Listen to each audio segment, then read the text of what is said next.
This is the Situation Room, the only way to start your day. Hyenas or people who are there to take advantage of you. I think that's a great animal that you've chosen to use this morning. Just from an abstract, I would think about self-love, that you'd rather love yourself, like yourself, be able to do your own stuff before you able to maybe bring people in or share with people. So I think it's more of like empty seats are better than bad company. For me, I think it's almost about self-individualization. Yeah. Asanteni sana, well interpreted. Indeed. That was fun. Okay, so let's get into the conversation this morning. And we're looking at Statehouse, the road to Statehouse 20, or the race rather, to Statehouse 2027. And the question that we're asking, that everybody's asking, if we're going to go by the crowds that we saw over the weekend, if we're going to go by the things that we heard, if we're going to see the mobilization that happened, is Nairobi Senator Sifuna his presidential bid a game changer come next year? Is it a game changer? We'll start with you, Elijah. Sondu, I don't think there is any presidential bid per se yet in Sifuna. I strongly believe so because, it's not easy to mount into a solid presidential option in this country. Largely, we normally have more of 2 to 3 horse race. Mm-hmm. So when I look at it today, where Sifuna sits is very far from a serious presidential candidate, and I'll tell you why. Mm-hmm. When you look at it, one, a serious presidential candidate needs to have a solid base. Okay. So far, Sifuna has no base. What they are trying to do is to build a euphoria that Western Kenya is his base. But when you look at it, he's still far from it. Mm. Number 2, he needs to have consistent and organic following and also very, very solid and I'd say independent financing. When you look at it, so far we are being told that Sifuna is being financed through M-Pesa tills by Kenyans who are paying 10 shillings. And yesterday we even saw Kenyans contributing money to him around his vehicle. Mm-hmm. But when I look at it, honestly speaking, is that because I'm running for MP in Nandi Hills, mm-hmm. and I know very well what it means to amount a logistical financing for campaign. It's not easy even for just MP. Mm-hmm. Hiring a chopper from Wilson's to Bungoma, flying from Bungoma to another place, and coming back, one day is over 2 million shillings for one chopper. Mm-hmm. Linda Mwananchi had over 3 choppers. They had tens of vehicles, gaslers. I can tell you for sure, the 10 shillings, the 2 million that was contributed by Kenyans in the last 1 week could not even do half of the job. And looking into the future, that's not going to happen. Finally, is having a very solid political infrastructure in terms of a political party. Mm-hmm. And even following and structures. Today in Linda Mwananchi, we are being told that the governor of Siaya, Orengo, is the party leader, and Sifuna is the presidential candidate. I don't know what Babu Owino is. So there is still a lot of arithmetics to be done around that. So not yet for me, not yet. And what about you, Evans? Okay, I really disagree with him because if you look at, for me, Sifuna is like the Senegalese president, Faye, being a tax collector, coming into the scene with nothing. And that's what I'm seeing about Sifuna. Sifuna is riding on the fact that young, jobless, hopeless youth who are yearning for change. And he has actually realized that there's a vacuum that now it's more of generational moment in our Kenyan politics. We're used to the old guards. We're used to the old way of doing politics. But I think he's representing what I think when the Gen Z went to the street and they were talking about leaderless, I think they're now able to see that they can resonate with somebody who is young, somebody who is not experienced but ambitious. And I think that's the most critical thing, that Sifuna understands that what he needs to do now is to appeal not only to the Luya or the Mulembe nation, but to cut across the Kenyan, the social fabric of the Kenyan society, being able to appeal to every people. And you can see that from the Linda Mwananchi Brigade. I think it's not only that, look at the people who are there. I mean, they cut across the country. And I think that's what people have been expecting, and have been lacking that. The fact that he went to Bungoma, I think, and the endorsement that he got yesterday from Musikari Kombo, it's very critical. I mean, I come from that background of... it is more of a ritual. Me, yesterday, what I saw is more of a ritual than just endorsing him. Because for the first time, I think, after only Raila could galvanize such support. And I saw yesterday that, and even in Transoya, that what Sifuna was doing is that he was trying to awaken the population there. But what we expect, and I think in a few weeks, we're going to witness a lot of defections. And mostly from even the ruling party itself, from Ford Kenya, from other parties that feel now they need to align with this generational political landscape. Yeah, I mean, someone would look at because what happened over the weekend in Bungoma is exactly what we saw it. But you equally have to go back to previous rallies that Linda Mwananchi Brigade has had. So you remember in Mombasa, go to Kisumu, you have to go to Kajiado, you know. And you look at all these meetings in terms of how natural it is, how organic it is, you know. And even now, when you talk about campaign financing, for a very long time, campaign financing in this country has been seen as one of the ways within which money laundering takes place, because nobody ever comes forth to tell us where that money came from that they're spending.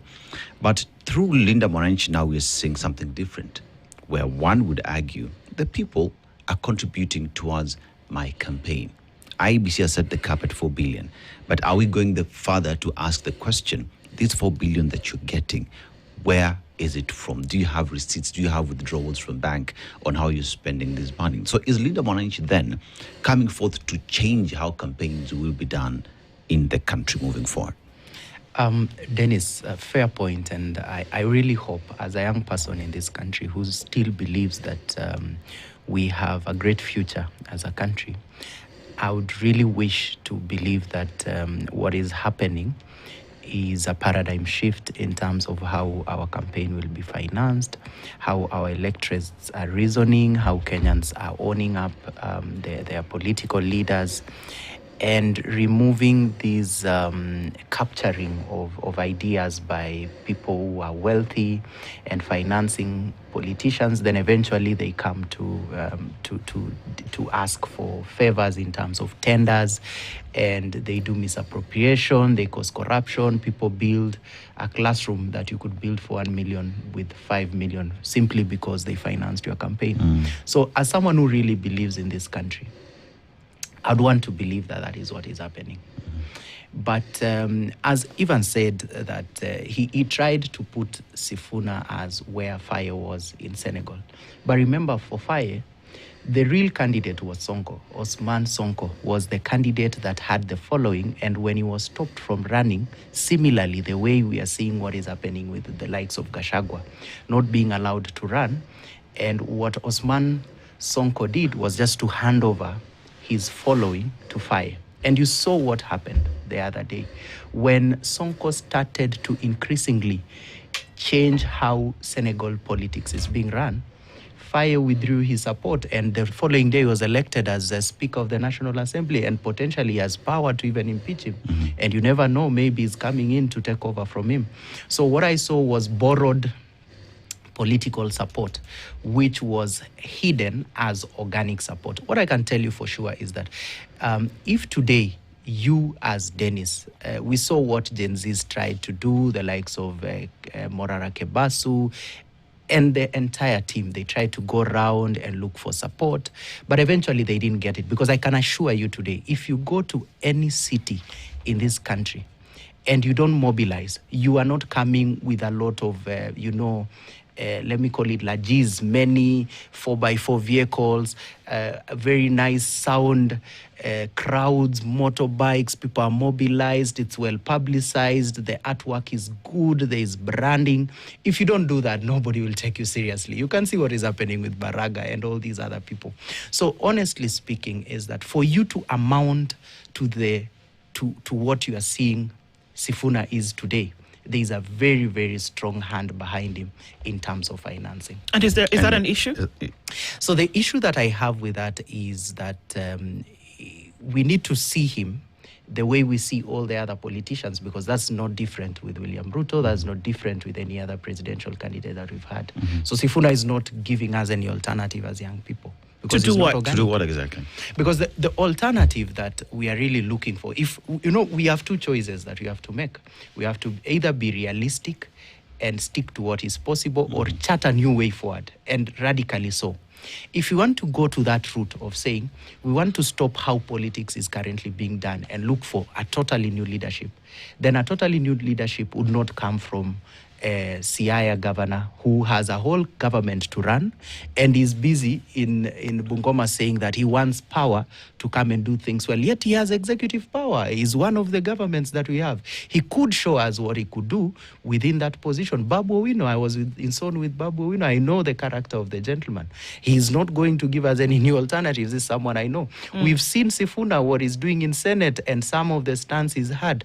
I can't tell you today that Sifuna, honestly, is a totally, it represents what we think as young people. So if that argument is to be taken to its logical conclusion, then you could actually say then that William Ruto as well would not be able to offer anything new for Kenya.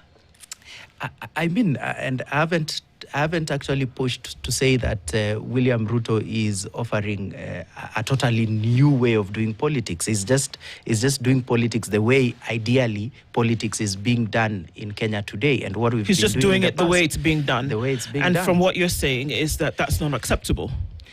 Not necessarily acceptable. What I'm saying is he's not changing how politics is done in Kenya. The same way politics was done in 1992, 1997, 2013 is exactly the same way William Ruto is doing, and it's exactly the same way Sifuna is doing. Exactly. So what you're saying is that everybody across board needs to do it differently. Yes. And right now, nobody is offering a solution. Nobody is offering a solution that Kenyans need. Not really. In terms of actual solutions that we are looking for as Kenyans, in terms of building this country and improving justice, the independence of the arms of government, development, I'd say that we've sort of accepted as a country to move with the pace that we've been moving off from 1963 upwards. Nobody has taken a different trajectory. What we're looking for and mostly what Gen Zs were looking for, if you look at their ideals, they're looking for a government that would run 100% devoid of corruption. Okay. They're looking for a government that would be entirely independent. The parliament is entirely independent from the executive, and the judiciary is entirely independent. That's what the young people are looking for. The young people are looking for a result-oriented government where when you pay 2.5% in tax, you get the same quality in terms of housing, you get the same quality in terms of roads, etc. And I can't tell you today that I can't sit here and tell you that what Gen Zs were looking for is what Sifuna is going to offer. So what I see is same.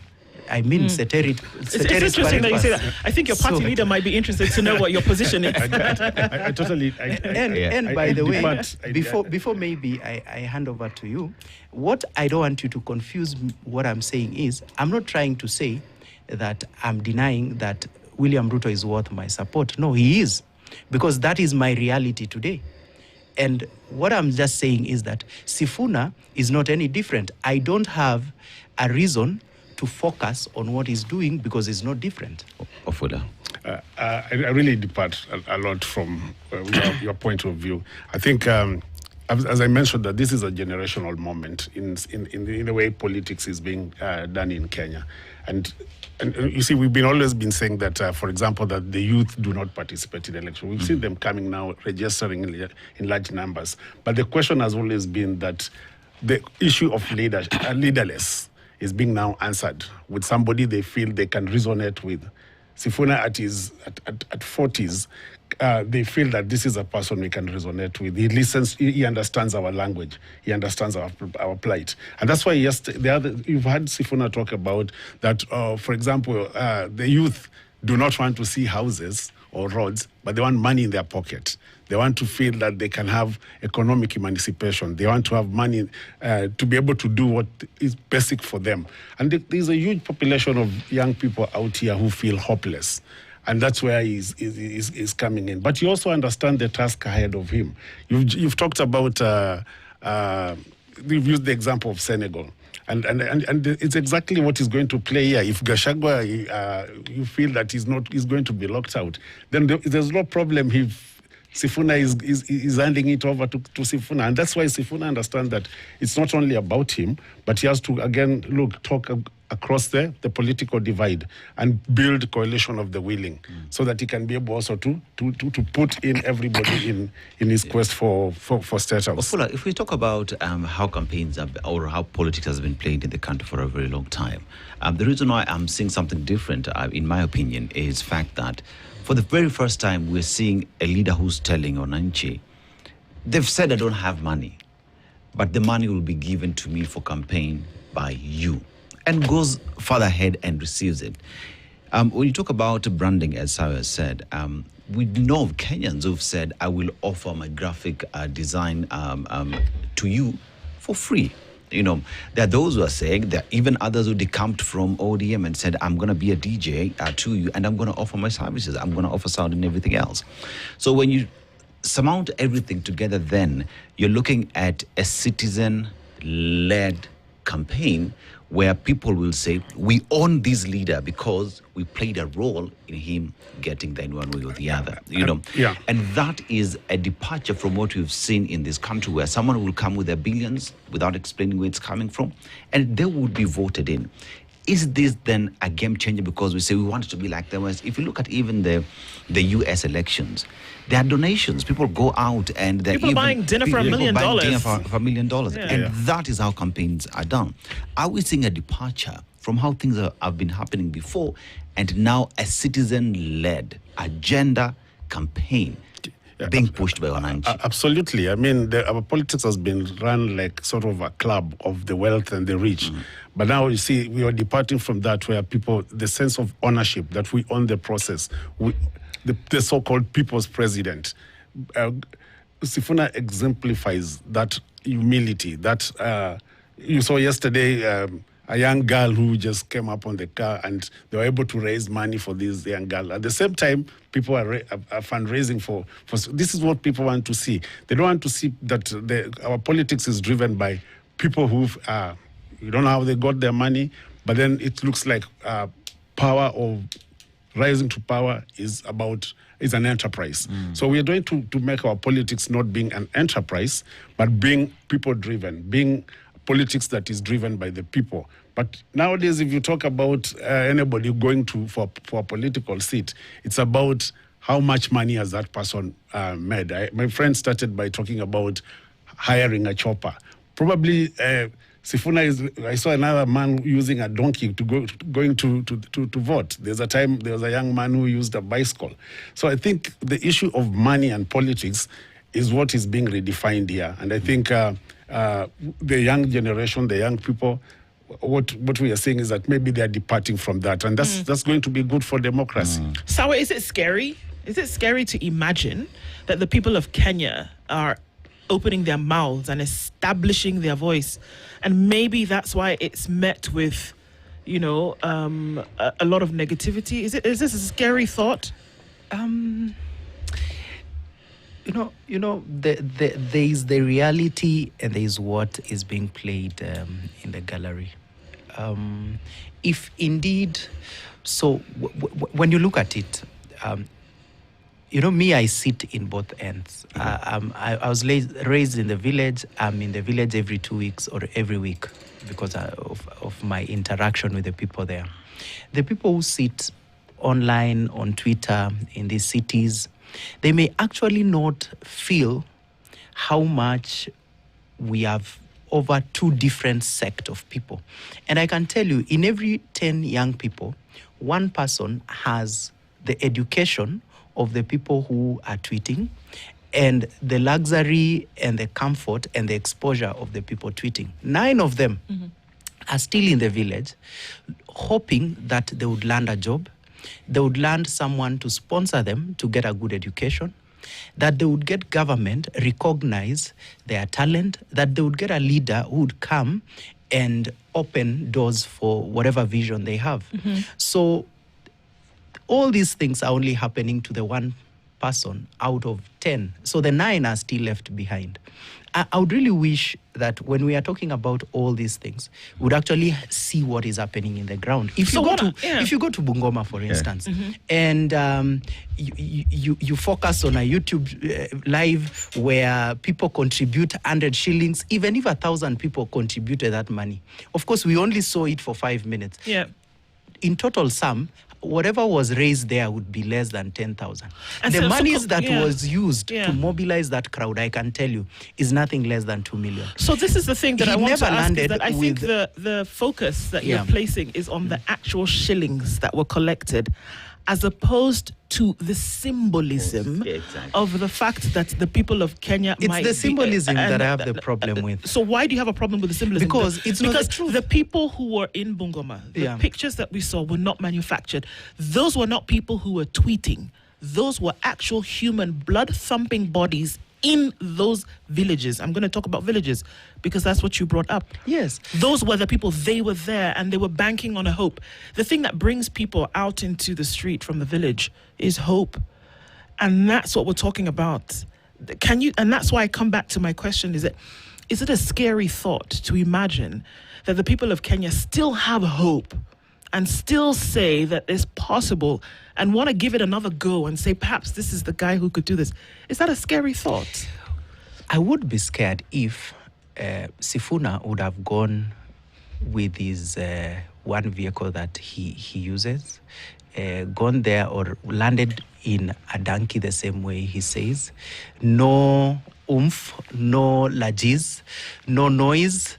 People are not mobilized. Border people are not mobilized to bring people to the city. People are not given money to come and hand over in those kasukus and say they are contributing. I would be scared. Also, but because I know what is happening, you're saying that the that's people manufactured. So you're saying the people whole who thing gave is manufactured. So how do you know that the people who gave this money were given? Did you see this? Did you know? I can assure you. Assure you, this is manufactured because I've been there. Okay. You were in Bungoma over the weekend? I wasn't this weekend. Okay. I haven't attended Linda Mwananchi rally, but I've attended so many political rallies. I've attended who was doing URP rallies, ODM rallies, UDA rallies, Jubilee, so and I can tell you. So hang on. You have seen with your eyes in UDA, Jubilee, URP rallies, ODM rallies, where people were given money and said, you go and contribute. You'd be a stranger in Jerusalem I'm if asking. you think that is not what is happening. Hang on, I Sawe. can tell you for Hang sure. on, Sawe, because you have made the claim. Yes. Not me. Yes. So I am asking you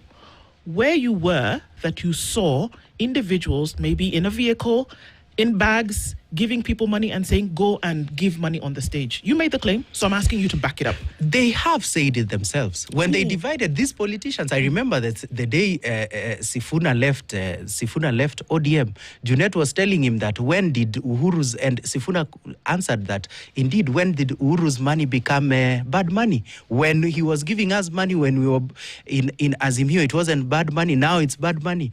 And there is evidence, everything is leading to that direction. Okay, so I can assure you, the former president Uhuru Kenyatta is financing Linda Mwananchi. My initial question and Linda here, Mwananchi. allow me to ask the question. Yes. Sawe. My initial question, and I'd like us to stay there. Yes. The people Yes. of Kenya who were in the villages, who were coming out to these rallies, give me an example historically, and history is even yesterday, historically, of these people who were giving out this money in the 100s or the 50s had been given the money in their hands and then they were told, go and donate. I can assure you that's what is happening. You saw in the videos. This was live coverage. There is a gentleman who was hit riding his bicycle on the road, minding his business. Do you think that person didn't know that there was a Sifuna. Why didn't he go and contribute? He was minding his business. But the people who were mobilized in the towns are the ones who came close to the vehicle. I can assure you, when you look at those pictures very well, the same people we'll find in Kisumu are the same people there. And those are the people who are contributing monies just to make it look like there is some sort of organic liking that's happening in Sifuna, and that now all of a sudden the people of Mulembe have seen a savior in Sifuna that they've never seen in all their leaders from Masinde Were the people in Muliro. All And Kalau last Sifuna is weekend? worth Were the them. people in All Kalau last weekend who were giving their 10 shillings also given that money by Gachagwa's people to deliver? They told us that they were giving out monies that they were given. They by said- UDA. By UDA. I think that's what they said. Okay. Yeah. You- So, you know, so anyway, either way, they were giving out My money that question they were is, given.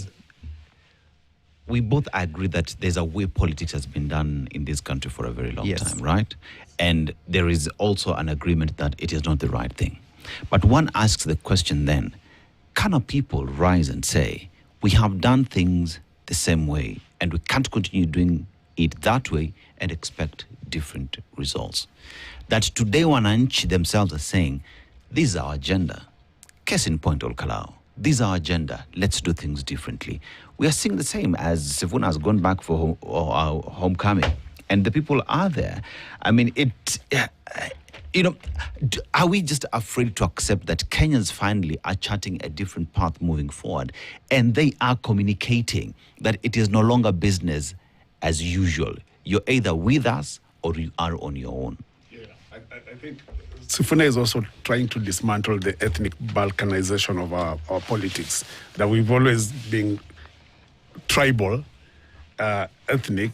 People will talk about the Kikuyu, the Kalenjin, but Sifuna is trying to dismantle. There's a lot of hope among young voters in Sifuna, especially at a time like this when the social fabric of the country is shaken and our democracy is very threatened. So I think Sifuna is really coming to just offer that. I think the question of money, whether who is financing what, who is not financing what, that doesn't actually play so much. I think what is important is that people are realizing now that we need to even elect.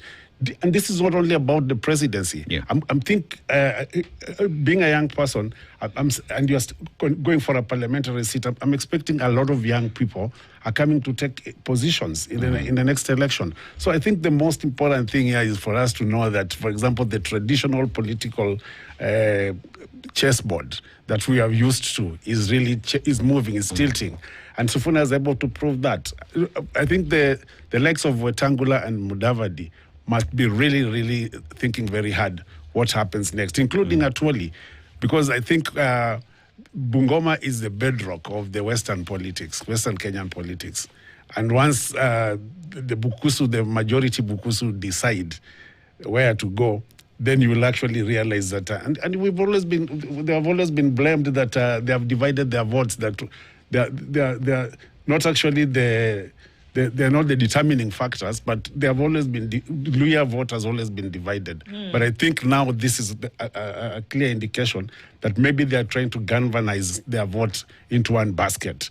So let's wait and see what happens. Sifuna has not yet even formed a party. He indicated yesterday that might be something new is coming. This is just a movement. So let's see what happens. And that's why I was saying that once probably maybe he comes up with a party, we expect a lot of defections. I saw the likes of Kina Wangamati, Tim Wanyonyi also endorsing Sifuna. So there's actually a Sifuna moment, a Sifuna effect that is actually now making getting its inroads in Western politics. Okay. Yeah. I'd like to take a break at this point, and we'll come back and continue with this conversation. And that going back to the people is the question that we seem to want to run away from. But what do the people of Kenya actually want? And are they changing their mind today? We'll continue with this conversation when we come back. Stay with us. This is the Situation Room. The only way to start your... This is the Situation Room. The only way to start your day.